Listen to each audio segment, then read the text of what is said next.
आते थे। उसके साथ कुछ स्थायी शिष्य भी आते थे। वह संत अपनी मंडली के साथ प्रत्येक बार 2 महीने उस आश्रम में रहता, फिर अन्य आश्रमों में जाता था। संत जी अपने कार्यक्रम के अनुसार 2 महीने के लिए आया हुआ था। उस गांव के भक्तों ने भोजन की व्यवस्था अपने अपने घरों से कर रखी थी। एक परिवार एक दिन का भोजन आश्रम वालों को घर बनाकर लाकर खिलाता था। प्रत्येक भक्त की इच्छा रहती थी कि अपने गुरुजी को उत्तम भोजन, खीर व सब्जी रोटी खिलाए। एक परिवार का भोजन का दिन था। उस दिन दूध खराब हो गया। उस माई का नाम कस्तूरी था। उसी के पड़ोस में एक परिवार था जिसमें केवल 2 मां बेटा थे। कारण यह था कि उस बहन रामो के पति की मृत्यु उस समय हो गई जब लड़का 2 वर्ष का था। उस बहन ने एक घटना देखी थी कि उसके परिवार में दूसरे दादसरे की संतान में एक बहू विधवा हो गई थी। एक पुत्र 3 वर्ष का था। उसने अपने देवर से शादी कर ली। देवर भी शादीशुदा यानी मैरिड था। देवर से भी उसको एक पुत्र प्राप्त हो गया। देवर देवरानी उससे मजदूर के समान बर्ताव करते थे। रूखा सूखा झूठा टुकड़ा पहले बेटे तथा माता को देते थे, जिस कारण से लड़के ने बड़ा होने पर आत्महत्या करनी पड़ी। वह भी पागल होकर कहीं चली गई। सब देवर जेठ बुरे नहीं होते। इस घटना को याद करके उस रामो बहन ने जेठ देवर से विवाह नहीं किया, लत्ता नहीं ओढ़ा, अपने बेटे कर्मपाल को पाला पोसा, मेहनत मजदूरी की। कुछ जमीन भी थी, उसी में मेहनत करके गाय भैंस को पालती थी। अपने बेटे को अच्छा घी दूध पिलाती खिलाती थी। विचार करती थी कि बेटा शीघ्र जवान हो जाएगा, इसका विवाह करूंगी, यह अपने कार्य को संभाल लेगा, मैं सुख का जीवन जीऊंगी। परंतु सत्संग बिना ज्ञान नहीं, ज्ञान सद्गुरु देता है। भक्ति बिना जीव सुखी नहीं हो सकता, चाहे कितना ही धनी क्यों ना हो। आप सुन रहे हैं जगत गुरु तत्वदर्शी संत रामपाल जी महाराज द्वारा लिखित पुस्तक जीने की राह का पेज नंबर 86। सिर पर पिता का साया नहीं था। बेटा मां के लाड़ से बिगड़ता ही है। मां का स्वभाव अपनी संतान को सर्व संभव सुख देना होता है। कहावत है कि रांड यानी विधवा का बेटा तथा रंडवे यानी विधुर की बेटी बिगड़ती यानी आवारा होती ही है। कारण पिता कार्यवश बेटी की गतिविधि पर ध्यान नहीं रख पाता। मां बेटे की गतिविधि पर ध्यान नहीं दे पाती। बेटी को तो अपने साथ रखती है, जिस कारण से कर्मपाल नशा करने लगा। माता से झगड़ा करके रुपए या बाजरा ज्वार चना ले जाता, उसे बेचकर नशा करता था। मां सारा दिन रोती रहती थी कि सोचा क्या था, यह कैसी कर्मगति। आगे से आगे सब उल्टा हो रहा है, जिस चिंता के कारण दुबली पतली हो गई थी। भक्तमती कस्तूरी अपनी पड़ोसन रामो यानी राम प्यारी के घर गई। पहले कुशल मंगल की औपचारिकता करते हुए पूछा कि बेटा क्या कर रहा है, कैसे हो मां बेटा। यह बात सुनकर बहन रामो रोने लगी और बोली कि बहन कैसे भी नहीं है, लड़का बिगड़ गया है, नशा करता है, कहना नहीं मानता है, झगड़ा करता है, गाली गलौज पर उतर आता है। आपको तो पता है परिवार तथा गांव वालों ने मेरे ऊपर कितना दबाव डाला था, जेठ का लत्ता ओढ़ने यानी पति के बड़े भाई से पुनः विवाह करने के लिए। मैंने राजवंती की घटना से डरकर जेठ से विवाह नहीं किया, अपने बेटे को सुखी देखने के लिए। आज इसने उससे भी अधिक दुख दे दिया। मन करता है कि कहीं चली जाऊं या आत्महत्या कर लूं। भक्तमती कस्तूरी ने कहा कि बहन गलत बात नहीं सोचा करते, बड़ा होकर सुधर जाएगा। आप मर गई तो तेरे को पता है चाचे ताऊ सारी जमीन हड़प लेंगे, लड़के को अधिक नशा कराकर मार डालेंगे। ऐसा विचार न कर। एक काम करो, मेरे साथ सत्संग में चला करो। यहां अकेली के मन में ऐसे विचार आते रहेंगे, सूख कर कांटा हो गई हो। रामो बोली, ना बहन ना, मेरे को तो नगर के लोग वैसे ही शक की नजर से देखते हैं। कोई व्यक्ति किसी कार्यवश घर आ जाता है तो छतों पर चढ़कर एक आंख से देखते हैं। आपके तो सिर पर धनी पति है। मैं सत्संग में चली गई तो जीना हराम कर देंगे, मुझे मरना ही पड़ेगा। बहन यूं बता। आज सुबह सुबह कैसे आना हुआ? कस्तूरी ने कहा कि बहन, आपको तो पता ही है कि हमारे गुरुजी आश्रम में ठहरे हैं। आज भोजन कराने की बारी मेरी है। बहन, खीर बनानी थी, दूध खराब हो गया, कुछ दूध उधारा दे दे, कल लौटा दूंगी। यह बात सुनकर बहन रामो में करंट सा आया और दूध निकालकर बाल्टी खूंटी यानी हैंगर से लटका रखी थी, उठकर सारा का सारा दूध कस्तूरी की बाल्टी में डाल दिया। कस्तूरी ने कहा कि बहन, कुछ तो रख ले।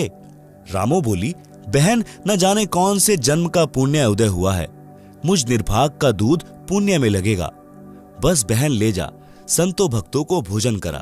कस्तूरी बहन आश्चर्यचकित थी कि सारा का सारा दूध तो मैं सत्संगी होते हुए भी नहीं दे सकती थी, किलो 2 किलो तो रखती।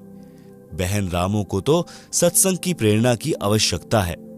आप सुन रहे हैं जगत गुरु तत्वदर्शी संत रामपाल जी महाराज द्वारा लिखित पुस्तक जीने की राह का पेज नंबर 87। उस दिन तो कस्तूरी को समय नहीं मिला। अगले दिन के 11-12 बजे रामो के घर गई। गांव में 12 से 2 तक दिन का समय महिलाओं को बातें करने का मिल जाता है। 2 घंटे तक सत्संग की बातें जो गुरुजी से सुनी थी सारी बताई, परंतु लोक लाज के कारण रामो मानने को तैयार नहीं थी। बहन कस्तूरी ने बताया कि हे बहन, आपने मीराबाई का नाम सुना है? रामो बोली कि हां, कृष्ण जी की भक्तिन थी। कस्तूरी बोली कि वह मंदिर में जाती थी। ठाकुर परिवार में जन्म था। महिलाओं को घर से बाहर जाने पर प्रतिबंध था, परंतु मीराबाई ने किसी की परवाह नहीं की। फिर उसका विवाह राजा से हो गया। राणा जी धार्मिक विचार के थे। उसने मीरा को मंदिरों में जाने से नहीं रोका, अपितु लोक चर्चा से बचने के लिए मीरा जी के साथ 3-4 महिला नौकरानी भेजने लगा, जिस कारण से सब ठीक चलता रहा। कुछ वर्ष पश्चात मीरा जी के पति की मृत्यु हो गई। देवर राजगद्दी पर बैठ गया। उसने कुल के लोगों के कहने से मीरा को मंदिर में जाने से मना किया, परंतु मीराबाई जी नहीं मानी, जिस कारण से राजा ने मीरा को मारने का षड्यंत्र रचा। विचार किया कि ऐसी युक्ति बनाई जाए कि यह भी मर जाए और बदनामी भी ना हो। राजा ने विचार किया कि इसे कैसे मारे। राजा ने कहा कि सपेरे एक ऐसा सर्प ला दे कि डिब्बे को खोलते ही खोलने वाले को डंक मारे और व्यक्ति मर जाए। ऐसा ही किया गया। राणा जी ने अपने लड़के का जन्मदिन मनाया। उसमें रिश्तेदार तथा अन्य गणमान्य व्यक्ति आमंत्रित किए। राजा ने मीरा जी की बांदी यानी नौकरानी से कहा कि ले, यह बेशकीमती हार है, मेरे बेटे का जन्मदिन है, दूर दूर से रिश्तेदार आए हैं। मीरा को कह दे कि सुंदर कपड़े पहनकर इस हार को गले में पहन ले, नहीं तो रिश्तेदार कहेंगे कि अपनी भाभी जी को अच्छी तरह नहीं रखता। मेरी इज्जत बेइज्जती का सवाल है। बांदी ने उस आभूषण के डिब्बे को मीराबाई को दे दिया और राजा का आदेश सुना दिया। उस आभूषण के डिब्बे में विशैला काले सफेद रंग का सर्प था। मीरा ने बांदी के सामने ही उस डिब्बे को खोला। उसमें हीरे मोतियों से बना हार था। मीराबाई ने विचार किया कि यदि मैं हार नहीं पहनूंगी तो व्यर्थ का झगड़ा होगा, मेरे लिए तो यह मिट्टी है। यह विचार करके मीरा जी ने वह हार गले में डाल लिया। राजा का उद्देश्य था कि आज सर्प डंक से मीरा की मृत्यु हो जाएगी तो सबको विश्वास हो जाएगा कि राजा का कोई हाथ नहीं है। हमारे सामने सर्प डसने से मीरा की मृत्यु हुई है। कुछ समय उपरांत राजा मंत्रियों सहित तथा कुछ रिश्तेदारों सहित मीरा के महल में गया तो मीराबाई जी के गले में सुंदर महंगा हार देखकर राणा बौखला गया और बोला, बच्चलन, यह हार किस यार से लाई है? मीराबाई जी के आंखों में आंसू थे। बोली कि आपने ही तो बांदी के द्वारा भिजवाया था, वही तो है। बांदी को बुलाया तथा पूछा कि वह डिब्बा कहां है। बांदी ने पलंग के नीचे से निकाल कर दिखाया, यह रहा राजा जी जो आपने भेजा था। राजा वापिस आ गया। राजा ने सोचा कि अब की बार इसको विष मैं अपने सामने पिलाऊंगा, नहीं पिएगी तो सिर काट दूंगा। आप सुन रहे हैं जगत गुरु तत्वदर्शी संत रामपाल जी महाराज द्वारा लिखित पुस्तक जीने की राह का पेज नंबर 88। मीराबाई को विष से मारने की व्यर्थ कोशिश। एक सपेरे से कहा कि भयंकर विष ला दे जिसे जीभ पर रखते ही व्यक्ति मर जाए, ऐसा विष लाया गया। राजा ने मीरा से कहा कि यह विष पी ले, अन्यथा तेरी गर्दन काट दी जाएगी। मीरा ने सोचा कि गर्दन काटने में तो पीड़ा होगी, विष पी लेती हूं। मीरा ने विष का प्याला परमात्मा को याद करके पी लिया, लेकिन उन्हें कुछ नहीं हुआ। सपेरा बुलाया और उससे कहा कि यह नकली विष लाया है। सपेरे ने कहा कि वह प्याला कहां है। उसे प्याला दिया गया। सपेरे ने उस प्याले में दूध डालकर एक कुत्ते को वहीं पिला दिया। कुत्ता दूसरी बार जीभ भी नहीं लगा पाया था, मर गया। राजा ने देख लिया कि यह किसी तरह मरने वाली नहीं है, तब उसको मंदिर जाने से नहीं रोका। उसके साथ कई नौकरानी तथा पुरुष रक्षक भी भेजने लगा कि लोग यह नहीं कहेंगे कि आवारागर्दी में जाती है। मीरा को सतगुरु शरण मिली। जिस श्री कृष्ण जी के मंदिर में मीराबाई पूजा करने जाती थी, उसके मार्ग में एक छोटा बगीचा था। उसमें कुछ घनी छाया वाले वृक्ष भी थे। उस बगीचे में परमेश्वर कबीर जी तथा संत रविदास जी सत्संग कर रहे थे। सुबह के लगभग 10 बजे का समय था। मीरा जी ने देखा कि यहाँ परमात्मा की चर्चा या कथा चल रही है। कुछ देर सुनकर चलते हैं। परमेश्वर कबीर जी ने सत्संग में संक्षिप्त सृष्टि रचना का ज्ञान सुनाया। कहा कि श्री कृष्ण जी यानी श्री विष्णु जी से ऊपर अन्य सर्वशक्तिमान परमात्मा है। जन्म मरण समाप्त नहीं हुआ तो भक्ति करना न करना समान है। जन्म मरण तो श्री कृष्ण जी श्री विष्णु जी का भी समाप्त नहीं है, उसके पुजारियों का कैसे होगा। जैसे हिंदू संत जन कहते हैं कि गीता का ज्ञान श्री कृष्ण अर्थात श्री विष्णु जी ने अर्जुन को बताया। गीता ज्ञान दाता गीता अध्याय 2 श्लोक 12, अध्याय 4 श्लोक 5, अध्याय 10 श्लोक 2 में स्पष्ट कर रहा है कि हे अर्जुन, तेरे और मेरे बहुत जन्म हो चुके हैं, तू नहीं जानता, मैं जानता हूं। इससे स्वसिद्ध है कि श्री कृष्ण जी का भी जन्म मरण समाप्त नहीं है, यह अविनाशी नहीं है। इसीलिए गीता अध्याय 18 श्लोक 62 में गीता बोलने वाले ने कहा है कि हे भारत, तू सर्वभाव से उस परमेश्वर की शरण में जा। उस परमेश्वर की कृपा से ही तू सनातन परम धाम को तथा परम शांति को प्राप्त होगा। परमेश्वर कबीर जी के मुख कमल से ये वचन सुनकर परमात्मा जी के लिए भटक रही आत्मा को नई रोशनी मिली। सत्संग के उपरांत मीराबाई जी ने प्रश्न किया कि हे महात्मा जी, आपकी आज्ञा हो तो शंका का समाधान करवाऊं। कबीर जी ने कहा कि प्रश्न करो बहन जी। आप सुन रहे हैं जगत गुरु तत्वदर्शी संत रामपाल जी महाराज द्वारा लिखित पुस्तक जीने की राह का पेज नंबर 89। प्रश्न, हे महात्मा जी, आज तक मैंने किसी से नहीं सुना कि श्री कृष्ण जी से ऊपर भी कोई परमात्मा है। आज आपके मुख से सुनकर मैं दोराहे पर खड़ी हो गई हूं। मैं मानती हूं कि संत झूठ नहीं बोलते। परमेश्वर कबीर जी ने कहा कि आपके धार्मिक अज्ञानी गुरुओं का दोष है, जिन्हें स्वयं ज्ञान नहीं कि आपके सद्ग्रंथ क्या ज्ञान बताते हैं। देवी पुराण के 3 स्कंद में श्री विष्णु जी स्वयं स्वीकारते हैं कि मैं यानी विष्णु, ब्रह्मा तथा शंकर नाशवान है। हमारा आविर्भाव यानी जन्म तथा तिरोभाव यानी मृत्यु होता रहता है। लेख समाप्त। मीराबाई बोली कि हे महाराज जी, भगवान श्री कृष्ण मुझे साक्षात दर्शन देते हैं, मैं उनसे संवाद करती हूं। कबीर जी ने कहा कि हे मीराबाई जी, आप एक काम करो, भगवान श्री कृष्ण जी से ही पूछ लेना कि आपसे ऊपर भी कोई मालिक है। वे देवता हैं, कभी झूठ नहीं बोलेंगे। मीराबाई को लगा कि वह पागल हो जाएगी यदि श्री कृष्ण जी से भी ऊपर कोई परमात्मा है तो। रात्रि में मीरा जी ने भगवान श्री कृष्ण जी का आह्वान किया। त्रिलोकीनाथ प्रकट हुए। मीरा ने अपनी शंका के समाधान के लिए निवेदन किया कि हे प्रभु, क्या आपसे ऊपर भी कोई परमात्मा है? एक संत ने सत्संग में बताया है। श्री कृष्ण जी ने कहा कि मीरा, परमात्मा तो है, परंतु वह किसी को दर्शन नहीं देता। हमने बहुत समाधि व साधना करके देख ली है।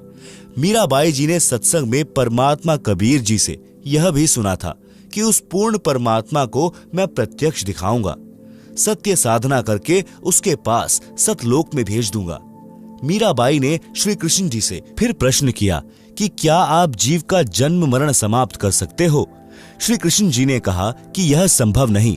कबीर जी ने कहा था कि मेरे पास ऐसा भक्ति मंत्र है जिससे जन्म मरण सदा के लिए समाप्त हो जाता है। वह परम धाम प्राप्त होता है जिसके विषय में गीता अध्याय 15 श्लोक 4 में कहा है कि तत्व ज्ञान तथा तत्वदर्शी संत की प्राप्ति के पश्चात परमात्मा के उस परम धाम की खोज करनी चाहिए जहां जाने के पश्चात साधक फिर लौटकर संसार में कभी नहीं आते। उसी एक परमात्मा की भक्ति करो। मीराबाई ने कहा कि हे भगवान श्री कृष्ण जी, संत जी कह रहे थे कि मैं जन्म मरण समाप्त कर देता हूं, अब मैं क्या करूं? मुझे तो पूर्ण मोक्ष की चाह है। श्री कृष्ण जी बोले कि मीरा, आप उस संत की शरण ग्रहण करो, अपना कल्याण कराओ। मुझे जितना ज्ञान था वह बता दिया। मीरा अगले दिन मंदिर नहीं गई, सीधी संत जी के पास अपनी नौकरानियों के साथ गई तथा दीक्षा लेने की इच्छा व्यक्त की तथा श्री कृष्ण जी से हुई वार्ता भी संत कबीर जी से साझा की। उस समय छुआछूत चरम पर थी। ठाकुर लोग अपने को सर्वोत्तम मानते थे। परमात्मा मान बड़ाई वाले प्राणी को कभी नहीं मिलता। मीराबाई की परीक्षा के लिए कबीर जी ने संत रविदास जी से कहा कि आप मीरा राठौर को प्रथम मंत्र दे दो, यह मेरा आपको आदेश है। संत रविदास जी ने आज्ञा का पालन किया। संत कबीर परमात्मा जी ने मीरा से कहा कि बहन जी, वो बैठे संत जी, उनके पास जाकर दीक्षा ले लें। बहन मीरा जी तुरंत रविदास जी के पास गई और बोली, संत जी दीक्षा देकर कल्याण करो। संत रविदास जी ने बताया कि बहन जी, मैं चमार जाति से हूं, आप ठाकुरों की बेटी हो, आपके समाज के लोग आपको बुरा भला कहेंगे, जाति से बाहर कर देंगे। आप विचार कर लें। मीराबाई अधिकारी आत्मा थी, परमात्मा के लिए मर मिटने के लिए सदा तत्पर रहती थी। बोली, संत जी, आप मेरे पिता, मैं आपकी बेटी, मुझे दीक्षा दो, भाड़ में पड़ो समाज। कल को कुतिया बनूंगी तब यह ठाकुर समाज मेरा क्या बचाव करेगा। सत्संग में बड़े गुरुजी यानी कबीर जी ने बताया है कि कुल करनी के कारणे हंसा गया बिगोए, तब कुल क्या कर लेगा जब चार पांव का होए। आप सुन रहे हैं जगत गुरु तत्वदर्शी संत रामपाल जी महाराज द्वारा लिखित पुस्तक जीने की राह का पेज नंबर 90। शब्दार्थ। कबीर परमेश्वर जी सतर्क कर रहे हैं कि हे भक्त यानी स्त्री पुरुष जो कुल परिवार व संसार की शर्म के कारण भक्ति नहीं करते, कहते हैं कि घर परिवार वाले व संसार के व्यक्ति मजाक करेंगे कि नाम दीक्षा लेकर दंडवत प्रणाम करते हो, अन्य देवी देवताओं की पूजा नहीं करते हो, श्राद्ध पिंडदान नहीं करते हो, तुम्हें शर्म आनी चाहिए। उन्होंने अपना मानव जीवन नष्ट कर लिया। भक्ति न करने से जब चार पैर के पशु यानी गधे, कुत्ते, सूअर, बैल आदि बनोगे, तब ये कुल व संसार के व्यक्ति क्या बचाव करेंगे। भक्ति ने बचाव करना था, वह की नहीं, इसलिए भक्ति करो। संत रविदास जी उठकर संत कबीर जी के पास गए और सब बात बताई। परमात्मा बोले कि देर न कर, ले आत्मा को अपने पाले में। उसी समय संत रविदास जी ने बहन मीरा को प्रथम मंत्र केवल 5 नाम दिए। ये 5 नाम शरीर में बने कमलों को खोलने वाले हैं, राधा स्वामी पंथ वाले नहीं हैं, तथा न दामा खेड़ा वाले गद्दी से दिए जाने वाले हैं। उनसे भिन्न मोक्ष में सहयोगी मंत्र हैं। मीराबाई को बताया कि यह इनकी पूजा नहीं है, इनकी साधना है। इनके लोक में रहने के लिए, खाने पीने के लिए जो भक्ति धन चाहिए है वह इन मंत्रों से ही मिलता है। यहाँ का ऋण उतर जाता है, फिर मोक्ष के अधिकारी होते हैं। परमात्मा कबीर जी तथा संत रविदास जी वहां 1 महीना रुके। मीराबाई पहले तो दिन में घर से बाहर जाती थी, फिर रात्रि में भी सत्संग में जाने लगी, क्योंकि सत्संग दिन में कम तथा रात्रि में अधिक होता था। कोई दिन में समय निकाल लेता, कोई रात्रि में। मीरा के देवर राणा जी मीरा को रात्रि में घर से बाहर जाता देखकर जल भुन गए, परंतु मीरा को रोकना तूफान को रोकने के समान था। इसलिए राणा जी ने अपनी मौसी जी यानी मीरा की माता जी को बुलाया और मीरा को समझाने के लिए कहा कि इसने हमारी इज्जत का नाश कर दिया। बेटी माता की बात मान लेती है। मीरा की माता ने मीरा को समझाया, मीरा ने उसका तुरंत उत्तर दिया। शब्द सत्संग में जाना मीरा छोड़ दे, आए म्हारी लोग करें तकरार। सत्संग में जाना मेरा ना छूटे री, चाहे जल के मरो संसार। थारे सत्संग के राहे में आहे वहां पे रहते हैं काले नाग, कोए कोए नाग तने डस लेवे, जब गुरु म्हारे मेहर करें री, अरी वह तो सर्प गंडेवे बन जावे। थारे सत्संग के राहे में आहे वहां पे रहते हैं बबरी शेर, कोए कोए शेर तने खा लेवे, जब गुरुआ की मेहर फिरे री, आरी व तो शेरों के गीदड़ बन जावे।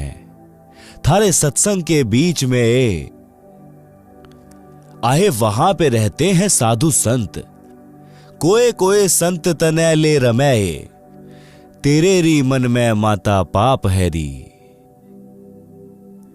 संत मेरे माँ बाप है री, आरी ये तो कर देंगे बेड़ा पार, वो तो जात चमार है, इसमें मारी हार है। तेरे री लेखे माता चमार है री, मेरा सिरजनहार है री, आरी वे तो मीरा के गुरु रविदास। आप सुन रहे हैं जगत गुरु तत्वदर्शी संत रामपाल जी महाराज द्वारा लिखित पुस्तक जीने की राह का पेज नंबर 91। शब्दार्थ। मीराबाई की माता ने कहा कि हे मीरा, तू सत्संग में जाना बंद कर दे, संसार के व्यक्ति हमारे विषय में गलत बातें करते हैं। मीरा ने कहा कि हे माता, मैं सत्संग में जाना बंद नहीं करूंगी, संसार भले ही ईर्ष्या की आग में जलकर मर जाए। माता ने मीरा को भय कराने के लिए बताया कि जिस रास्ते से तू रात्रि में सत्संग सुनने के लिए जाती है, उस रास्ते में सर्प तथा सिंह रहते हैं, वे तुझे मार देंगे। मीरा ने उत्तर दिया कि मेरे गुरुजी इतने समर्थ हैं, वे कृपा करेंगे तो सिंह तो गीदड़ की तरह व्यवहार करेंगे और सर्प ऐसे निष्क्रिय हो जाएंगे जैसे गंडेवे प्राणी होते हैं।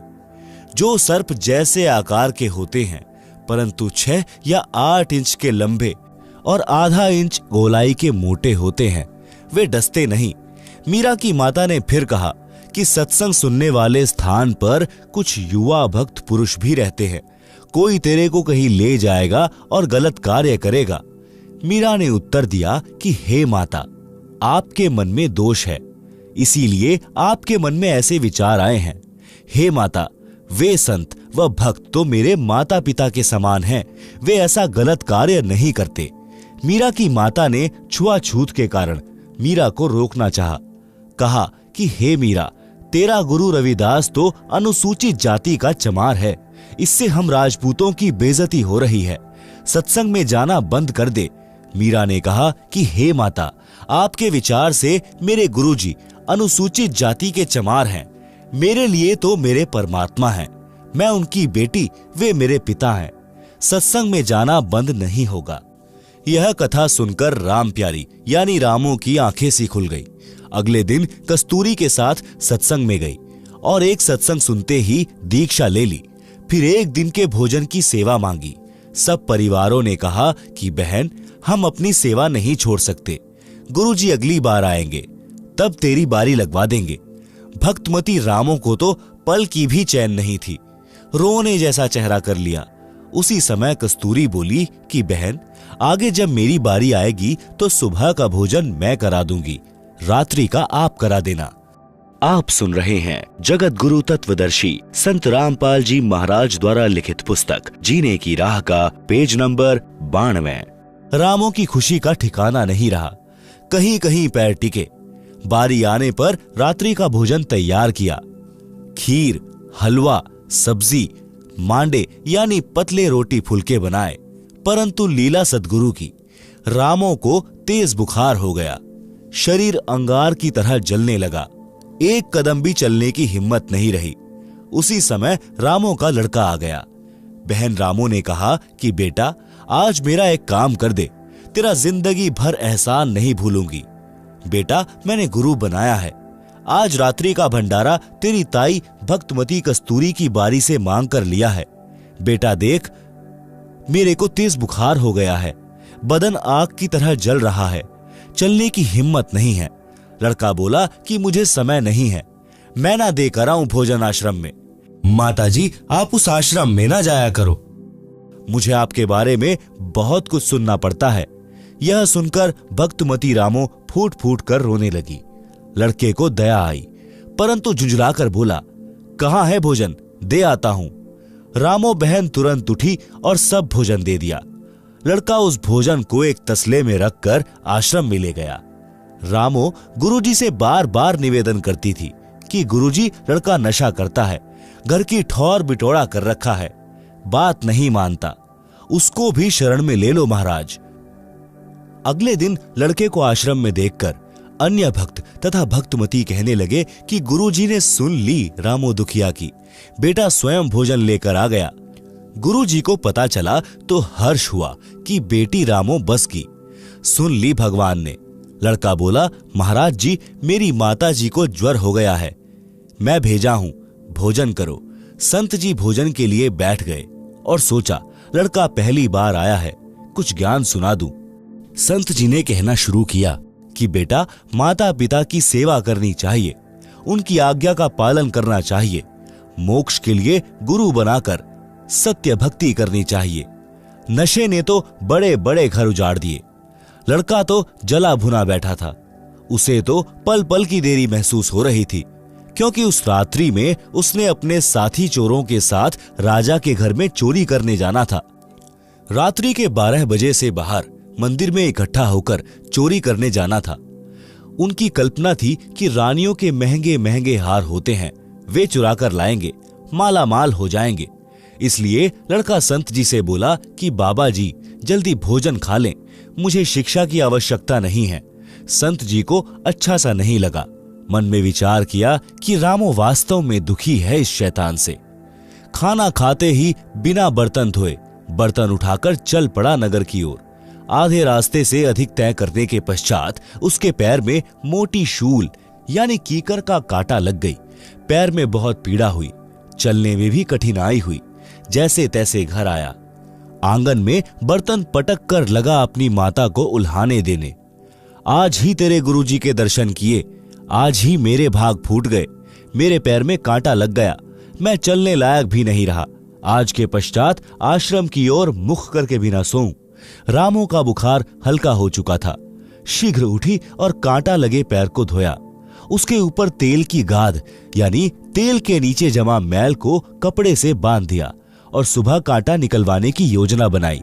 लड़का अपनी माता से बहुत लड़ा, ओछी मंदी बातें भी कही, क्योंकि लड़के कर्मपाल को तो चोरी में शामिल न होने के कारण बहुत बड़ी हानि हुई लग रही थी। जैसे तैसे सुबह हुई, लड़के का कांटा निकलवा दिया।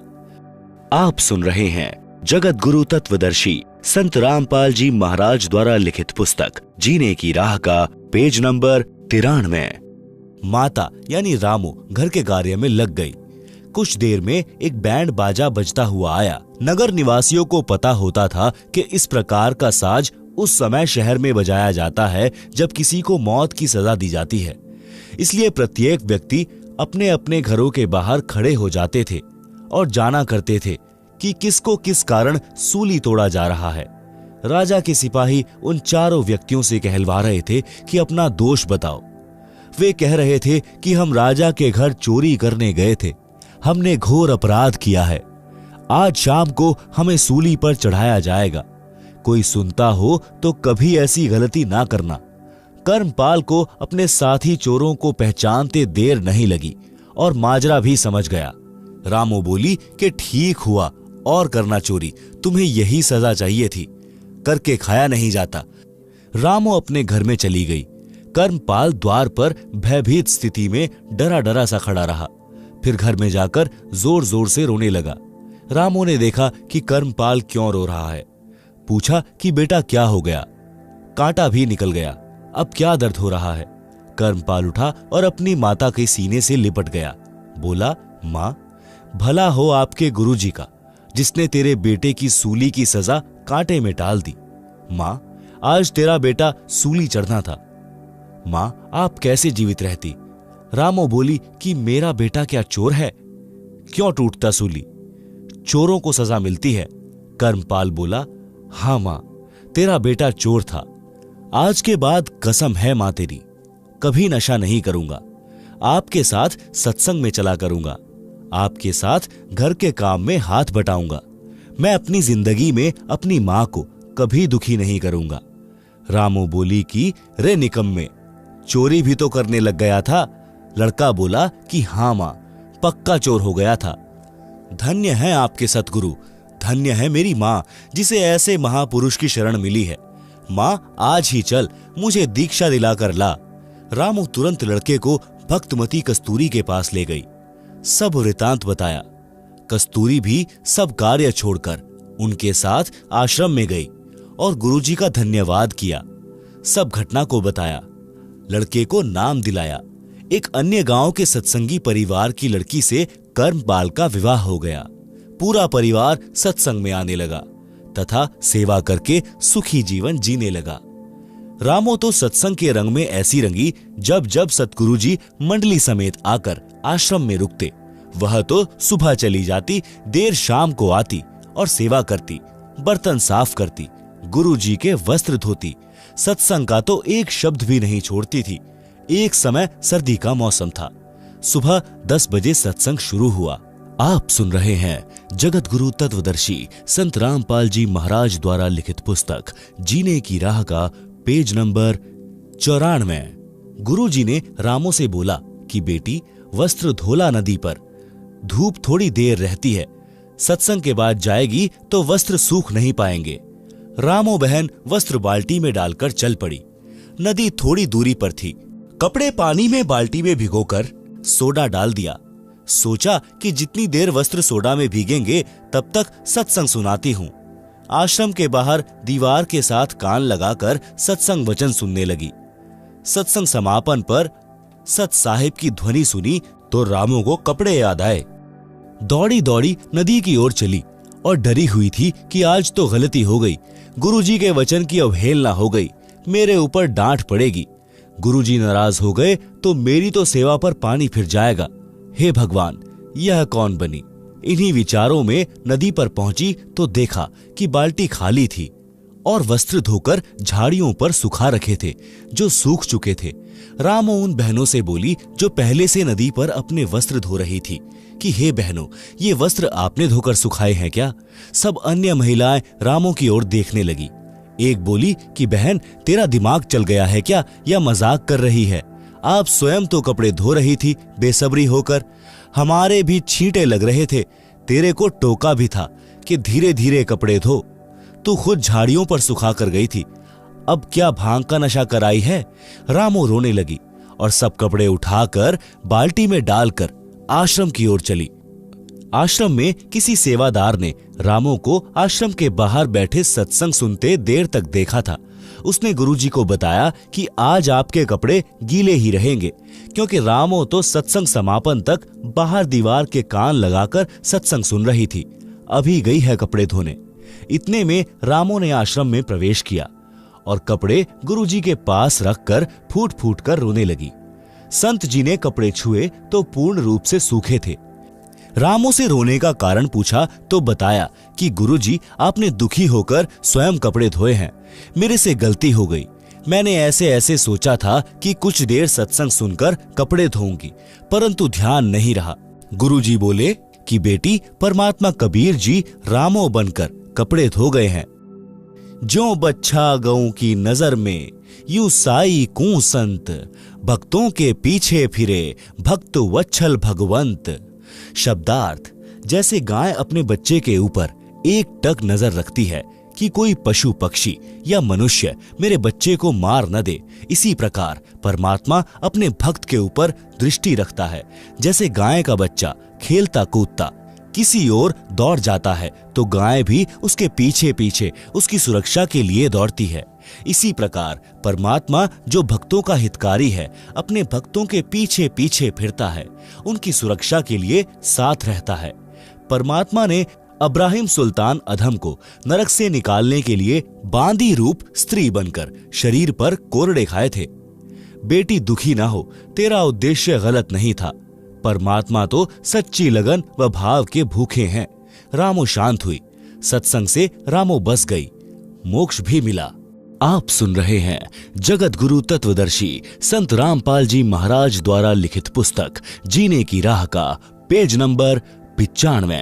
कबीर सतगुरु शरण में आने से आई टले बला, जय भाग्य में सूली लिखी हो कांटे में टल जाए। भावार्थ, समर्थ कबीर परमेश्वर के कृपा पात्र सच्चे गुरु यानी सतगुरु से दीक्षा लेने वाले भक्त व भक्तमती की परमात्मा रक्षा करता है। यदि पूर्व जन्म के पाप के कारण साधक को मौत की सजा सूली यंत्र के द्वारा मिलनी भाग्य में लिखी हो, जो अत्यधिक पीड़ादायक होती है, तो परमात्मा उस साधक के उस मृत्यु दंड को समाप्त करके कुछ छोटा मोटा दंड जैसे पैर में कांटा लगना देकर टाल देता है। भयंकर दंड को नाम मात्र के दंड में बदल देता है, जो बहुत बड़ी बला यानी परेशानी थी। चोर कभी धनी नहीं होता। कबीर परमेश्वर जी अपने विधानानुसार एक नगर के बाहर जंगल में आश्रम बनाकर रहते थे। कुछ दिन आश्रम में रहते थे, सत्संग करते थे, फिर भ्रमण के लिए निकल जाते थे। उनका एक जाट किसान शिष्य था, जो कुछ ही महीनों से शिष्य बना था। किसान निर्धन था। उसके पास एक बैल था। उसी से किसी अन्य किसान के साथ मेल जोल करके खेती करता था। 2 दिन अन्य का बैल स्वयं लेकर दोनों बैलों से हल चलाता था। फिर 2 दिन दूसरा किसान उसका बैल लेकर अपने बैल के साथ जोड़कर हल जोतता था। किसान अपने कच्चे मकान के आंगन में बैल को बांधता था। एक रात्रि में चोर ने उस किसान के बैल को चुरा लिया। किसान ने देखा कि बैल चोरी हो गया तो सुबह वह आश्रम में गया। गुरुदेव जी से अपना दुख साझा किया। गुरुदेव जी ने कहा कि बेटा, विश्वास रख परमात्मा पर, दान धर्म भक्ति करता रह, आपको परमात्मा 2 बैल देगा। जो चुरा कर ले गया है वह पाप का भागी बना है। परमेश्वर की कृपा से बारिश अच्छी हुई। किसान भक्त की फसल चौगुनी हुई। भक्त किसान ने 2 बैल मोल लिए और उनको अच्छी खुराक खिलाई। बैल खागड़ो यानी सांडो जैसे ताकतवर हो गए। गांव में उसके बैलों की चर्चा होती थी। 1 वर्ष पश्चात वही चोर उसी क्षेत्र में चोरी करने आया। कहीं दाव नहीं लगा। उसने विचार किया कि जिसका बैल चुराया था उसके घर देखता हूं, हो सकता है कोई बैल ले आया हो। देखा तो 2 बैल खागड़ों जैसे बंधे थे। चोर ने दोनों चुरा लिए। किसान जागा तो बैल चोरी हो चुके थे। गुरु जी से बताया तो गुरु जी ने कहा कि बेटा, तेरे घर 4 बैल देगा भगवान। चोर कभी सेठ नहीं हो सकता। पाप पाप इकट्ठे करता है। रजा परमात्मा की, आशीर्वाद गुरुदेव का। बारिश ने किसानों की मौज कर दी। भक्त किसान के पास जमीन पर्याप्त थी, परंतु बारिश के अभाव से खेती थोड़े क्षेत्र में करता था। बारिश अच्छी हो गई। 2 बैल मोल लिए, 2 कर्जे पर लिए, खेती अधिक जमीन में की, 1 नौकर हाली रखा। 1 वर्ष में सब कर्ज भी उतर गया। बैल 4 हो गए, खागड़ों जैसे मोटे मोटे तगड़े तगड़े। मकान भी पक्का बना लिया। चोर 2 वर्ष के पश्चात उधर गया और पहले उसी किसान की स्थिति देखने गया। चोर ने देखा कि 4 बैल सांडों जैसे बैठे थे और चोर के पास 2 दिन का आटा शेष था। अधिक निर्धन हो गया था। आप सुन रहे हैं जगत गुरु तत्वदर्शी संत रामपाल जी महाराज द्वारा लिखित पुस्तक जीने की राह का पेज नंबर 96। चोर ने किसान को रात्रि में नींद से उठाया तो किसान बोला, कौन हो आप? चोर ने कहा कि मैं चोर हूं जिसने तेरे 3 बैल चुराए थे। किसान बोला, भाई मेरी नींद खराब ना कर, तू अपना काम कर, परमात्मा अपना कर रहा है, मुझे सोने दे। चोर ने पैर पकड़ लिए और बोला, हे देवता, मेरे से अब चोरी नहीं हो रही। एक बात बता, आपका चोर आपके सामने खड़ा है, आप पकड़ भी नहीं रहे हो। हे भाई, तेरा 1 बैल मैंने चुराया।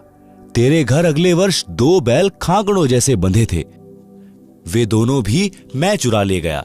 आज 2 वर्ष पश्चात आपके आंगन में 4 बैल खागड़ों जैसे बंधे हैं। मेरा सर्वनाश हो चुका है। बालक भी भूखे रहते हैं। मुझे मार चाहे छोड़, मुझे तेरे विकास का राज बता।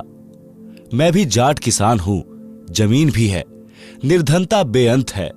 भक्त किसान ने उसको कहा, कि आप स्नान करो, खाना खाओ। चोर ने वैसा ही किया।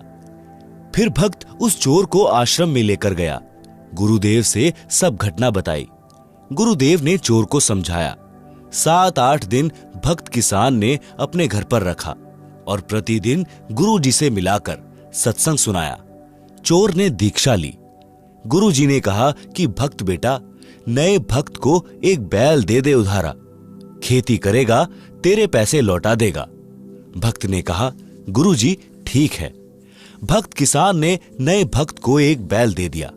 नया भक्त प्रति महीना सत्संग में आता था। पूरे परिवार को नाम यानी दीक्षा दिला दिया। 2 वर्ष में वित्तीय स्थिति अच्छी हो गई।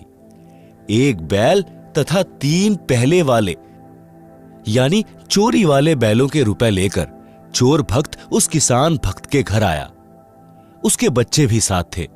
किसान भक्त से उस चोर भक्त ने सब पैसे देकर कहा कि मुझे क्षमा करना, आपका उपकार मेरी 7 पीढ़ी भी नहीं उतार पाएगी। पुराना भक्त बोला कि हे भाई, यह सब गुरुदेव जी की कृपा है, उनका वचन फला है। आप यह सब रुपए गुरु जी को दान रूप में दो। मेरे को तो उन्होंने पहले ही कई गुना बैलों की पूंजी दे दी थी, मेरे काम की नहीं। दोनों भक्त गुरु जी के पास गए और सर्वदान राशि चरणों में रख दी। गुरु जी ने भोजन भंडारा यानी लंगर में लगा दी। सत्संग किया। इस प्रकार चोरी का धन मोरी में जाता है, भक्त सदा फलता फूलता है। संस्कार छूत के रोग की तरह फैलते हैं। अच्छे तथा बुरे संस्कार संक्रमण रोग की तरह फैलते हैं।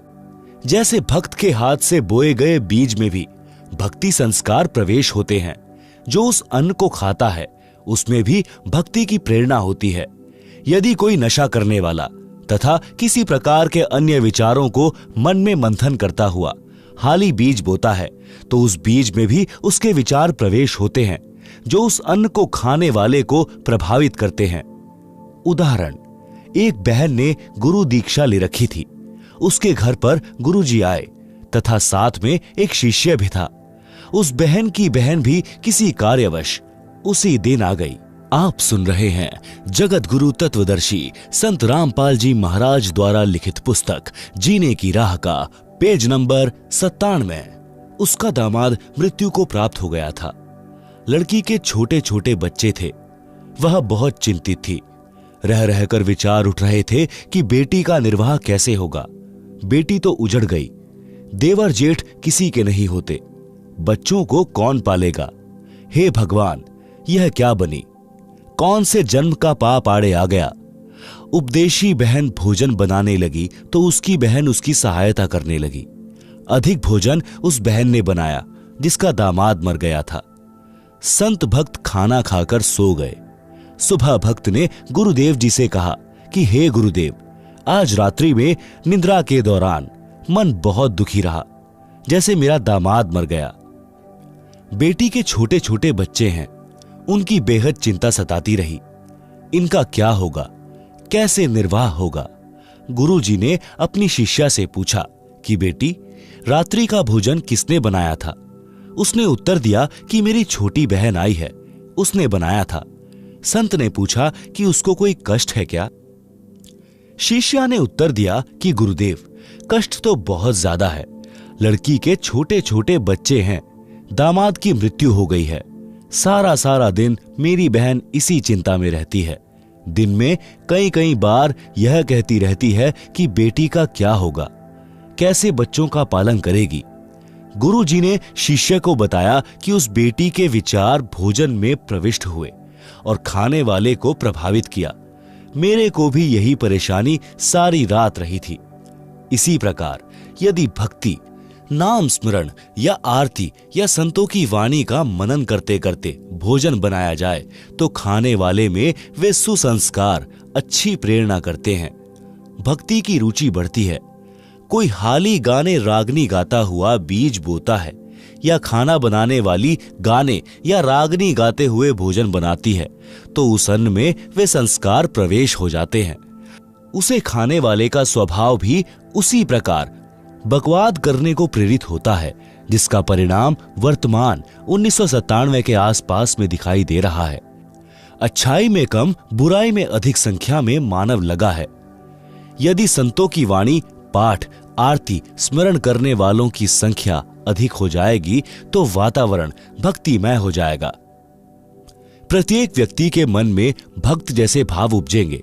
उस वातावरण को बनाने के लिए घर घर में आरती, रामायणी तथा नित्य नियम चलना चाहिए।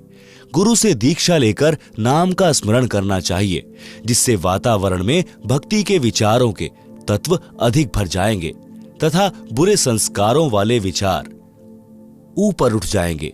भक्ति संस्कार ऑक्सीजन जानो तथा बुरे विचार कार्बन डाइऑक्साइड समझें।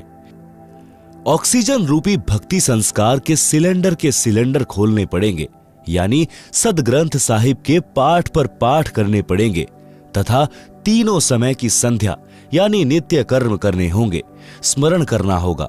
भक्ति करने वालों की संख्या बढ़ेगी तो भक्ति के विचार भी पृथ्वी पर अधिक फैलेंगे, जिनसे प्रत्येक के मन में शांति का आभास होगा। सत्संग करने किसी के घर जाते थे तो पहले दिन तो हमारा भी मन अशांत सा हो जाता था। फिर प्रत्येक भक्त अपनी अपनी रामायणी, सुबह के नित्य नियम, शाम की आरती तथा स्मरण करते। फिर सत्संग सुनाता, तब उस घर से बुरे विचार यानी कुसंस्कार निकल जाते। सुसंस्कारों की अधिकता होने से मन शांत होता। जब हम सत्संग या पाठ करके अगले गांव जाने लगते थे तो पूरा परिवार रोने लग जाता था। उनको इतनी शांति संत व भक्तों के संग में मिलती थी। उन संस्कारों का प्रभाव महीनों रहता है। यदि नाम लेकर प्रतिदिन की तीनों संध्या व स्मरण परिवार के लोग करने लग जाएं तो वह शांति सदा बनी रहती है। जो बीड़ी हुक्का में तमाकू यानी तंबाकू पीता है और वह बीज बोता है तो उस अन्न में भी तमाकू की वासना यानी सूक्ष्म तत्व प्रवेश कर जाते हैं। उस अन्न को खाने वाले में भी तमाकू सेवन करने की प्रेरणा बन जाती है, जिस कारण से नशा तेजी से युवाओं में बढ़ रहा है। जब तक बच्चे हैं तब तक तो पिता, चाचा, ताऊ, दादाजी के डर से तंबाकू सेवन नहीं करते, परंतु युवा होते ही वे संस्कार प्रबल हो जाते हैं और नशे की आदत शीघ्र पड़ जाती है। मेरा उद्देश्य है कि मानव समाज से नशा तथा अन्य सर्व बुराई जड़ से समाप्त करके धरती पर स्वर्ग बनाऊं। परमात्मा कबीर जी का कहा वचन साकार हुआ देखना चाहता हूं। उन्हीं की प्रेरणा व शक्ति से यह अनमोल कार्य सफल हो सकता है।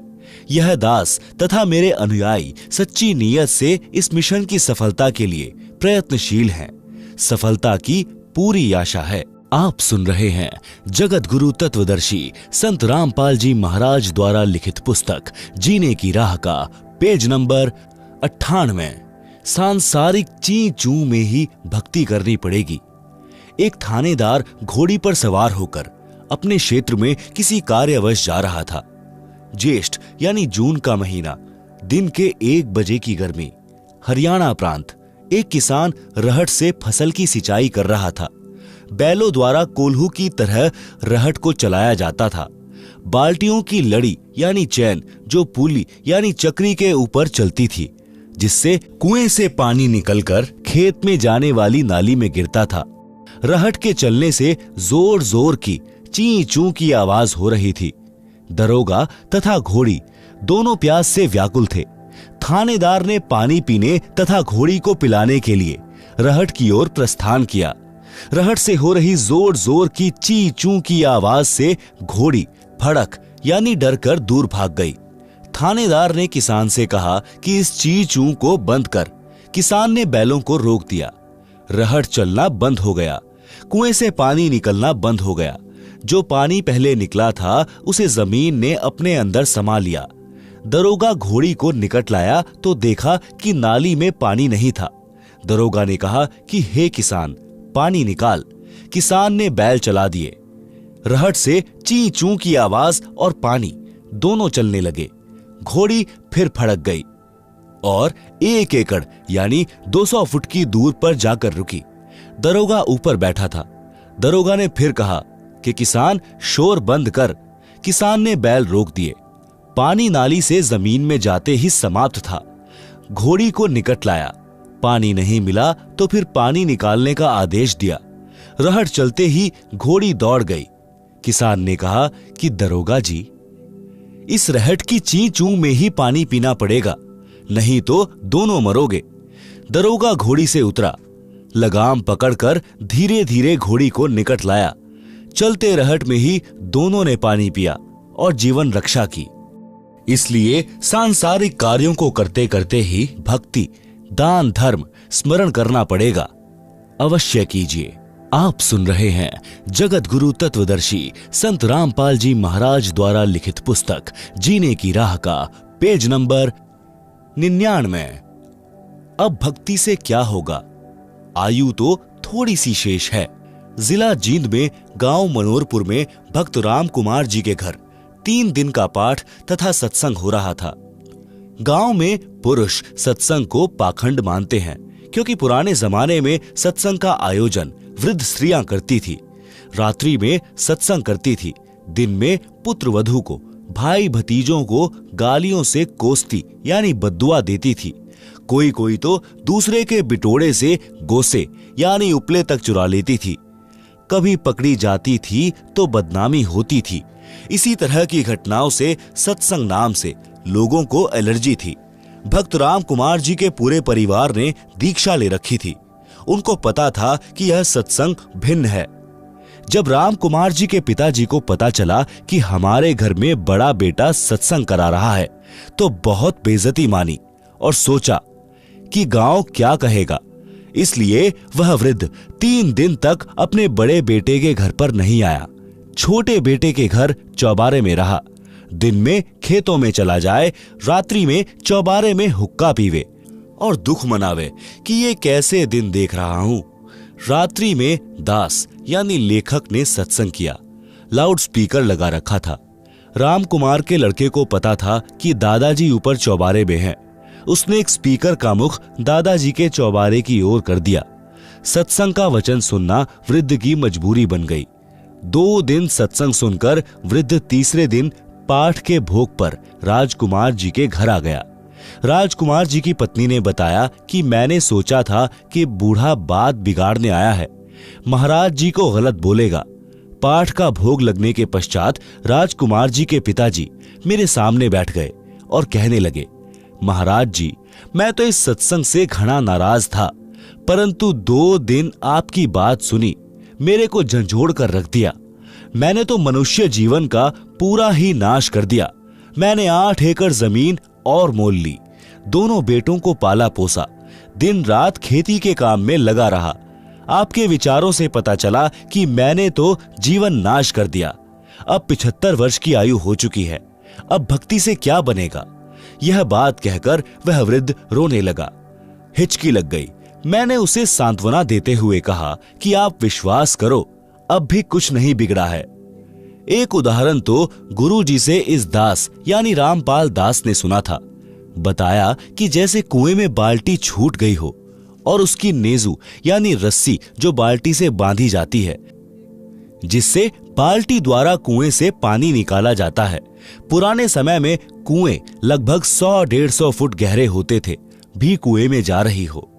यदि दौड़कर नेजू को पकड़ने की कोशिश करने से नेजू की पूंछ यानी अंतिम सिरा भी हाथ में आ जाए तो कुछ भी नहीं गया, बाल्टी भी मिल गई और पानी भी प्राप्त हो गया। यदि यह विचार करें कि बाल्टी तो गई, जाने दे तो मूर्खता है। इसी प्रकार आपकी आयु रूपी नेजू की पुछड़ी यानी एंड बची है। अब दीक्षा लेकर सर्व नशा त्याग कर मर्यादा में रहकर साधना करो, मोक्ष हो जाएगा। उसी समय उस भक्त आत्मा ने दीक्षा ली और पूरी लगन के साथ भक्ति की। वह 85 वर्ष की आयु में शरीर त्याग कर गया, जीवन सफल किया। वह हुक्का पीता था, उसी दिन त्याग दिया और आजीवन हाथ भी नहीं लगाया। राम कुमार के छोटे भाई के परिवार ने भी नाम लिया। वृद्ध भक्त उनको स्वयं लेकर सत्संग आता था, भक्ति करने को कहता था। गांव मनोरपुर के लोग आश्चर्यचकित थे कि इतना हुक्का पीने वाले ने कैसे हुक्का छोड़ दिया। हुक्का पीने वालों के पास भी नहीं बैठता। एक है चोट सिधारिया जिन मिलंदा चाहा। आप सुन रहे हैं जगत गुरु तत्वदर्शी संत रामपाल जी महाराज द्वारा लिखित पुस्तक जीने की राह का पेज नंबर 100। हरियाणवी कहावत है कि घाम का और ज्ञान का चमका सा लाग्या करे। शब्दार्थ भावार्थ है कि भादुआ के महीने में धूप यानी घाम का जोर अधिक होता है। खेत में काम करने वालों को घाम मार जाता है। घाम मारना यानी धूप से शरीर में हानि होना, जिस कारण से शरीर में गर्मी बढ़ जाती है, ज्वर हो जाता है। इसको कहते हैं घाम मार गया। वह व्यक्ति वैद्य को कहता था कि मुझे तो पता भी नहीं चला कब घाम मार गया। वैद्य कहता था कि घाम का तो चकमा सा लगता है, यानी अचानक प्रभाव पड़ जाता है। इसी प्रकार जिनको ज्ञान का प्रभाव होना हो तो एक दो बिंदु पर ही ज्ञान हो जाता है, भक्ति पर लग जाता है। चौधरी जीता जाट को ज्ञान हुआ। गांव खेखड़ा, जिला बागपत, उत्तर प्रदेश में लगभग 275 वर्ष पूर्व एक जीता राम जाट था। 900 बीघा जमीन थी। गांव का नंबरदार था। सबसे धनी तथा पंचायती आदमी था। सत्य का पक्ष लेता था, झूठ को महत्व नहीं देता था। उसी गांव खेखड़ा में एक संत घीसादास जी उस समय में सत्संग किया करते थे। वे चमार जाति से थे। उस समय छुआछूत चरम पर थी। संत घीसादास जी को परमेश्वर कबीर जी लगभग 7-8 वर्ष की आयु में जंगल में मिले थे। उनको यथार्थ ज्ञान तथा दीक्षा देकर अंतर्ध्यान हो गए थे। बड़े होकर संत श्री घीसादास जी सत्संग करने लगे। आसपास के व्यक्ति सत्संग सुनकर दीक्षा लेकर संकट मुक्त होने लगे। दिन में अपने निर्वाह के लिए कार्य करते तथा रात्रि में सत्संग सुनते थे। महीने में 2 दिन सत्संग करते थे। रात्रि के सत्संग में स्त्रियां पुरुष दोनों जाते थे। गांव में चर्चा चलने लगी कि रात्रि में स्त्रियों का जाना उचित नहीं है, कुछ भी अप्रिय घटना हो सकती है, इसलिए सत्संग को बंद करा दिया जाए। गांव खेखड़ा की पंचायत हुई। पंचायत में सत्संग बंद कराने का निर्णय लिया गया और यह संदेश स्वयं पंचायत का प्रमुख चौधरी जीताराम जी को कहा गया। चौधरी जीताराम जी संत घीसाराम जी के घर गए। उस दिन सत्संग चल रहा था। आप सुन रहे हैं जगत गुरु तत्वदर्शी संत रामपाल जी महाराज द्वारा लिखित पुस्तक जीने की राह का पेज नंबर 101। गांव की पंचायत के फैसले की चर्चा पूरे गांव में हो चुकी थी। जब चौधरी जीताराम जी पहुंचे तो सत्संग श्रोताओं को लगा कि चौधरी साहब जाट दिमाग के हैं, संत जी से झगड़ा करेंगे। जीताराम जी घर से लाठी लेकर चले थे, जो रास्ते में एक वृक्ष के साथ खड़ी करके आगे चले।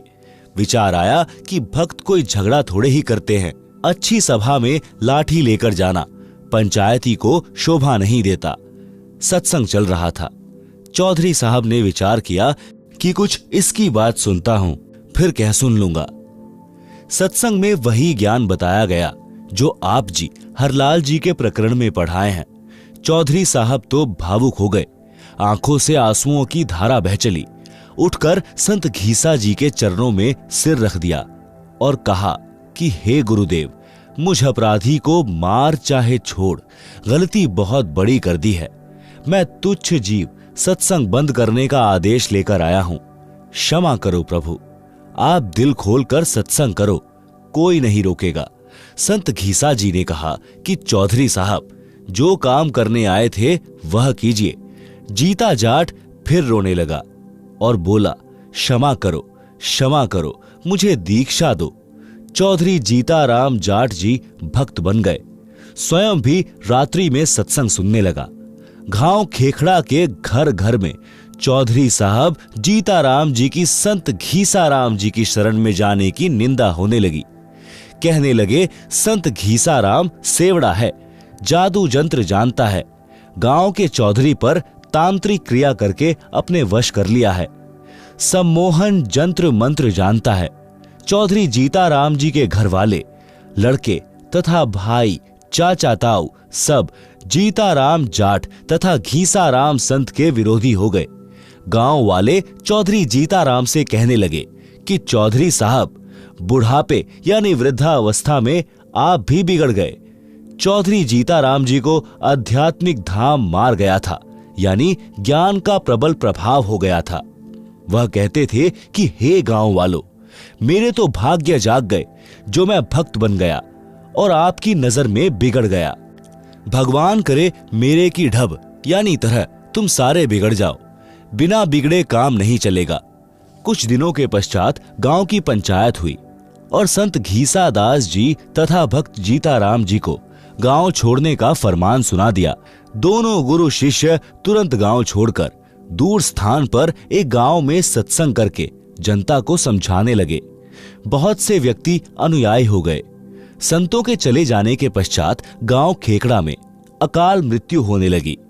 पंचायतियों के घरों में परमात्मा का प्रकोप प्रारंभ हो गया।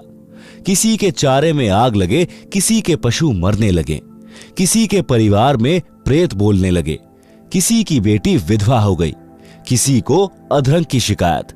गांव में पशुओं में रोग फैल गया। गांव के कुछ व्यक्ति किसी बूझा पूछा करने वाले के पास गांव में हो रहे उपद्रव का कारण जानने के लिए गए। बूझा पूछा वाले ने बताया कि आपके गांव में 2 संत भक्त रहते थे, वे गांव से चले गए हैं। वे वापिस आएंगे तो गांव बसेगा, अन्यथा उजड़ जाएगा। उन व्यक्तियों ने गांव में आकर पंचायत करके सब बात बताई। गांव के गणमान्य व्यक्ति संत भक्त को वापस लाने के लिए उस गांव में गए। भक्त जीता दास ने गुरुजी घीसा दास जी से कहा कि लगता है गुरुदेव, यहां से भी निकलवाने गांव वाले आ गए हैं, देखो वे आ रहे हैं। संत घीसा दास जी बोले, रख लो चद्दर कंधे पर, चलते बनेंगे। इतने में गांव के चौधरी निकट आ गए और अपने अपने सिर के साफे यानी खंड के संत घीसा व भक्त जीता जी के चरणों में रख दिए। सब लोग बोले, महाराज जी गलती क्षमा करो, आपके आने के पश्चात गांव उजड़ने लग रहा है। बचाया जाए तो बचा लो, नहीं तो हम भी यहीं आपके पास ही रहेंगे। उस गांव के व्यक्ति भी इकट्ठे हो गए। सर्व घटना का पता चला। वर्तमान गांव वाले कहने लगे कि चौधरियों, तुम बसोगे तो हम उजड़ेंगे। जब से ये 2 देवता गांव में आए हैं, गांव में किसी की तू तू मैं भी नहीं हुई। 2 बार बारिश हो चुकी है, देखो फसल लहला रही है। खेखड़ा वालों ने विशेष विनय की तो दोनों महापुरुषों ने लौटने की हां कर दी और वर्तमान गांव वालों से कहा कि हम समय समय पर आते रहेंगे। प्रत्येक पूर्णमासी को आप खेखड़ा आया कीजिए, परमात्मा कबीर जी सब ठीक रखेंगे। दोनों महापुरुषों के आते ही पूरे गांव में पूर्ण शांति हो गई। पशुधन स्वस्थ हो गया। अगले दिन भारी बारिश हो गई। किसान लोग फूले नहीं समा रहे थे। 36 बिरादरी खुश थी। सब उपद्रव बंद हो गए। आज तक उस गांव में संत घीसा दास जी तथा भक्त जीता दास जी के नाम के मेले लगते हैं। संत गरीब दास जी ने कहा है कि जिस मंडल साधु नहीं, नदी नहीं गुंजार, तज हंसा वह देशड़ा, जम की मोटी मार।